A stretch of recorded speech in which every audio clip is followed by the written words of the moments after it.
Welcome to ఏం జరుగుతోంది. నా పేరు కోపల ఫణికుమార్, తెలంగాణ ఫెడరల్ నుంచి.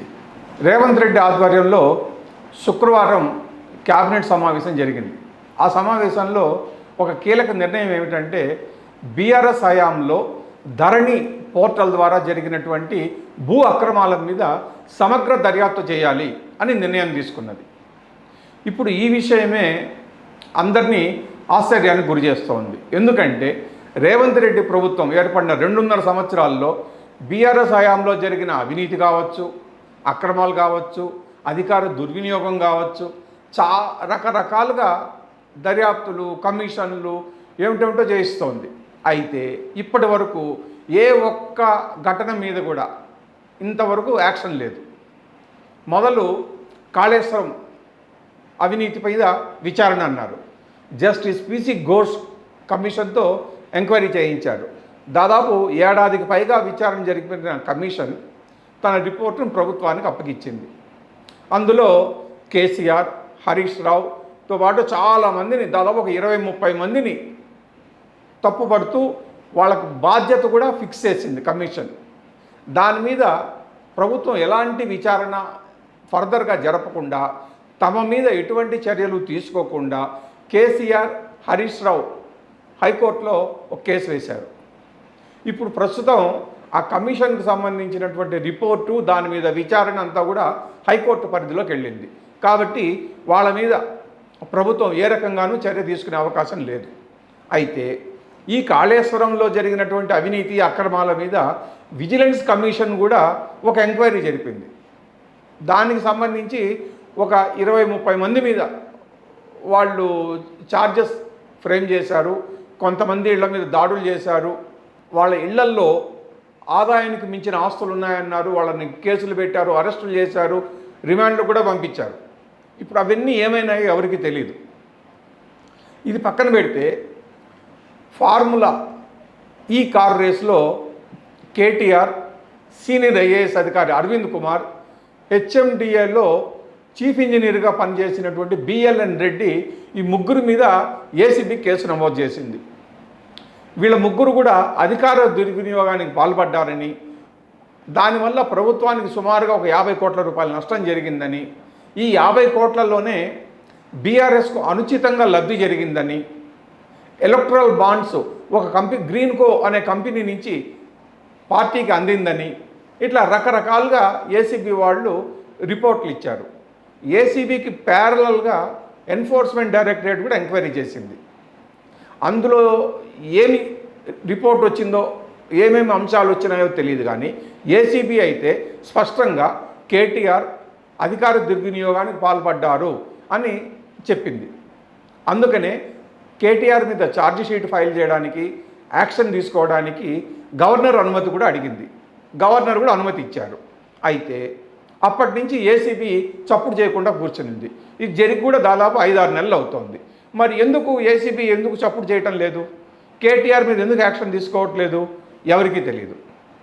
అలానే అదే కేసీఆర్ హయాంలోనే ఛత్తీస్గఢ్ నుంచి విద్యుత్ కొనుగోలు ఒప్పందాల్లో భారీ అవకతవకలు జరిగాయని ఒక కమిషన్ తేల్చింది. దీని మీద 2 కమిషన్లు వేసింది ప్రభుత్వం.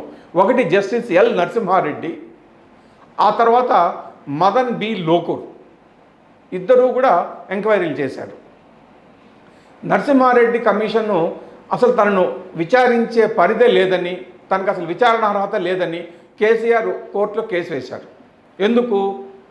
కమిషను రిపోర్టును ప్రభుత్వానికి అందించక మునిపే ఎప్పటికప్పుడు మీడియా సమావేశాలు బట్టి వివరాలన్నీ చెప్పేసింది. తమను అవమానపరిచే ఉద్దేశంతోనే, కించపరిచే ఉద్దేశంతోనే కమిషన్ పనిచేసిందని కేసీఆర్ వాదించారు కోర్టులో.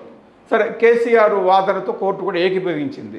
కమిషన్ బాధ్యత ఏంటంటే విచారణ జరపడం, రిపోర్టు ప్రభుత్వానికి ఇవ్వడమే కానీ మీడియాతో మాట్లాడడం కాదు అని చెప్పిన కోర్టు నరసింహారెడ్డి కమిషన్ ప్లేస్లో మరొక జస్టిస్తో కమిషన్ వేయమని చెప్పింది. అందుకని మదన్ బి లోకూర్తో కమిషన్ వేసింది. మదన్ బి లోకూర్ కూడా ఎంక్వైరీ చేశారు. తన రిపోర్టును ప్రభుత్వానికి ఇచ్చేశారు. ఇది జరిగి కూడా ఏడాది పైన అయింది. మరి ఆ విద్యుత్తు అవకతవకలు లేదా భద్రాద్రి, యాదాద్రి థర్మల్ ప్లాంట్ ఏర్పాటులో జరిగిన అవకతవకలు, అవినీతి మీద ఏం చేశారో కమిటీ రిపోర్ట్లో ఏమిచ్చింది, ప్రభుత్వం దాన్ని ఏమి స్టడీ చేసింది, దాని మీద ఎలాంటి యాక్షన్ తీసుకునింది, ఏమీ తెలియదు ఇప్పటివరకు. ఇట్లాంటి కమిషన్లు, ఎంక్వైరీలు చాలా జరుగుతూనే ఉన్నాయి. వీటన్నిటికీ పక్కన పెడితే టెలిఫోన్ ట్యాపింగ్ అన్నది రాజకీయంగా తెలంగాణలో చాలా సంచలనం సృష్టించింది. ఓ పక్కేమో ముఖ్యమంత్రి కానీ మంత్రులు చాలామంది ఎమ్మెల్యేలు కేసీఆర్, కేటీఆర్ఏ టెలిఫోన్ ట్యాపింగ్ చేయించారు, కొంతమంది పోలీసు ఉన్నతాధికారులను దగ్గర పెట్టుకుని వాళ్ళని ఒక ప్రైవేట్ సైన్యంగా తయారు చేసుకున్నారు, రాజకీయంగా ప్రత్యర్థులపై కక్ష సాధింపు కోసమని టెలిఫోన్ ట్యాపింగ్ చేయించారు అని చాలా ఆరోపణలు చేశారు. దీని మీద విచారణ జరపడానికి ఎస్ఐటి స్పెషల్ ఇన్వెస్టిగేషన్ టీంని ఏర్పాటు చేసింది ప్రభుత్వం. వీళ్ళు కూడా దాదాపు ఒక 600-700 మందిని ఎంక్వైరీ చేశారు.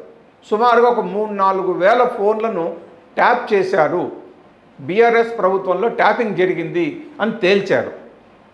అది ఇంకా ఎంక్వైరీ జరుగుతూనే ఉంది. ఇది దాదాపు 2.5 సంవత్సరంగా ఎంక్వైరీ జరుగుతూనే ఉంది. కానీ ఇప్పటి వరకు వీళ్ళు ఎవరి మీద ఛార్జ్ షీట్లు వేయలేదు, ఎవరి మీద యాక్షన్ సిఫారసు చేయలేదు, ప్రభుత్వం కూడా ఎవరి మీద యాక్షన్ తీసుకోలేదు. మరి ఇన్ని ఎంక్వైరీలు జరుగుతూ, ఇన్ని దర్యాప్తులు చేసి, ఇన్ని ఛార్జ్ షీట్లు ఫైల్ చేసి మరి ఏమిటి సాధించింది రేవంత్ రెడ్డి ప్రభుత్వం అంటే ఎవరికీ తెలియదు. ఇవన్నీ పక్కన పెడితే మళ్ళీ ఇప్పుడు ధరణి అక్రమాలని మళ్ళీ మొదలుపెట్టారు. ధరణి అక్రమాల్లో దాదాపు ఒక 25 లక్షల ఎకరాల భూములు మారిపోయినాయని, అంటే సరిహద్దులు మారిపోయి, పేర్లు మారిపోయి, రకరకాలు అక్రమాలు చోటు చేసుకున్నాయని ఎప్పటి నుంచో రేవంత్ రెడ్డి మంత్రులు చెబుతూనే ఉన్నారు. 2.5 సంవత్సరంగా ఆరోపణల మీద ఆరోపణలు చేసి చివరికి ఇప్పుడు ధరణి పోర్టల్లో అక్రమాల మీద సమగ్ర దర్యాప్తు చేయాలని నిర్ణయించడంలో ఉద్దేశం ఏమిటి? వాళ్ళే దీన్ని ఎవరు ఎంక్వైరీ చేయాలి, దీనికి ఎంతకాలం పడుతుంది, బాధ్యులుగా ఎవరిని తేలుస్తారు, మళ్ళీ వాళ్ళ మీద యాక్షన్ ఎలా ఉంటుంది, ఇవన్నీ అయ్యేటప్పటికీ పుణ్యకాలం గడిచిపోతుంది. అంటే ఒక ఏడాదిన్నర అయితే ఎలక్షన్ వచ్చేస్తుంది. ఇంకా షెడ్యూల్ ఏమో 2028లో జరగాలి. ఈ ఎంక్వైరీలన్నీ జరిగేటప్పటికి ఇంకొక ఏడాది పట్టినా కూడా 27 అయిపోతుంది. 27 అయిపోతే ఇక చివరి సంవత్సరం అంతా ఎలక్షన్ బిజీలోనే ఉంటారు. అధికారులు కూడా చాలామంది ప్రభుత్వం చెప్పిన మాట వినరు. ఇక చివరి 6 నెలలు అయితే ఎలక్షన్ కమిషన్ ఎప్పుడైనా ఎన్నికలు పెట్టచ్చు. కాబట్టి ప్రభుత్వం చెప్పిన మాట అధికారులు అసలు వినరు. మరి ఇన్ని ఎంక్వైరీలు చేసి, కమిషన్లు వేసి, దర్యాప్తులు జరిపించి, ఎస్ఐటీలు వేసి మరి ప్రభుత్వం సాధించింది ఏమిటి అన్నది జనాలకు అర్థం కావటం లేదు. పోల్ మొత్తం మీద గమనిస్తే ఒక 2 అనుమానాలు వస్తున్నాయి. ఎందుకు? రేవంత్ రెడ్డి పొద్దున్న లేస్తే రాత్రి వరకు మంత్రులతో పాటు ఆరోపణలు చేసేది ఏంటంటే బీజేపీకి, బీఆర్ఎస్కి చీకటి ఒప్పందం ఉంది అనేసి. బీజేపీ వాళ్ళు ఏం ఆరోపణలు చేస్తున్నారు? బీఆర్ఎస్, కాంగ్రెస్ వాళ్ళు కలిసే డ్రామాలు ఆడుతున్నారు అని వాళ్ళు అంటున్నారు. బీఆర్ఎస్ వాళ్ళేమో బీజేపీ, కాంగ్రెస్ ఏకమైపోయి తమ మీద దాడులు చేసి కుట్రపూరితంగా తమను కేసులు ఇరికిచ్చేందుకు వాళ్ళు నాటకాలు ఆడుతున్నారు, వాళ్ళ మధ్య రహస్య ఒప్పందం జరిగింది, తమను కావాలనే బదనాం చేస్తున్నారు అని కేటీఆర్, హరీష్ రావు వాళ్ళు ఆరోపిస్తున్నారు. 3 పార్టీల వాళ్ళు 3 పార్టీలతోనూ ఏకమైపోయారు, రహస్య ఒప్పందాలు చేసుకున్నారు, చీకటి సావాసాలు చేస్తున్నారని ఆరోపించుకుంటున్నారు. మరి జనాలకి ఎవరు చెప్పేది నిజము, ఎవరు చెప్పేది అబద్ధమో తెలియక వాళ్ళేమో తలగొక్కుంటున్నారు. మొత్తం మీద అర్థమవుతున్నది ఏంటంటే రేవంత్ రెడ్డి ప్రభుత్వము బీఆర్ఎస్ మీద ఎటువంటి యాక్షను తీసుకోలేకపోతోంది అన్నది స్పష్టమవుతోంది. లేదంటే కనుక కాళేశ్వరం రిపోర్టు మీద ప్రభుత్వానికి, అంటే కేంద్ర ప్రభుత్వానికి అధికారం ఇవ్వండి, ఈ కేసులను కేంద్ర ప్రభుత్వానికి బదిలీ చేయండి, 48 గంటల్లో వాళ్ళందరినీ, కేసీఆర్ కుటుంబం మొత్తాన్ని అరెస్ట్ చేసి లోపలేసేస్తాము, జైల్లో పడేస్తామని కేంద్ర హోంశాఖ సహాయ మంత్రి బండి సంజయ్ స్వయంగా 1కి 10 సార్లు ఛాలెంజ్ చేశాడు. ఇదే విషయాన్ని మరొక కేంద్ర మంత్రి కిషన్ రెడ్డి కూడా పదే చెప్పారు.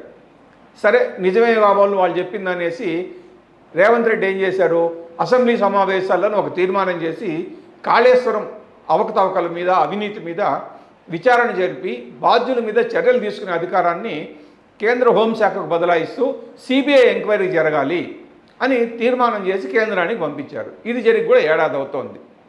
ఇప్పటి వరకు కేంద్ర హోంశాఖ, సిబిఐ చప్పుడు చేయకుండా కూర్చునింది. అసెంబ్లీ తీర్మానాన్ని ఆమోదిస్తామని కానీ, తిరస్కరిస్తున్నట్టు కానీ ఎక్కడ ఒక మాట కూడా చెప్పలేదు. కేంద్రానికి కేసును బదలాయిస్తే 48 గంటల్లో కేసులు పెట్టి బొక్కలో తోస్తామని చెప్పినటువంటి బండి సంజయ్ ఏడాది నుంచి మాట్లాడటం లేదు. కిషన్ రెడ్డి కూడా అది అసలు ఆ ప్రస్తావనే తేవటం లేదు. దీంతో ఏ పార్టీ ఎవరితో కలిసింది, ఏ పార్టీకి ఏ పార్టీతో చీకటి ఒప్పందం ఉంది, రహస్య సంబంధాలు ఉన్నాయన్న విషయంలో అయోమయం అయితే పెరిగిపోతోంది. మరి తాజాగా ధరణి పోర్టల్ సంగతి మరి రేవంత్ రెడ్డి ఎప్పటికి తెలుస్తుంది, బాధ్యుల మీద ఎప్పటికి యాక్షన్ తీసుకుంటుందో చూడాలి. Thank you.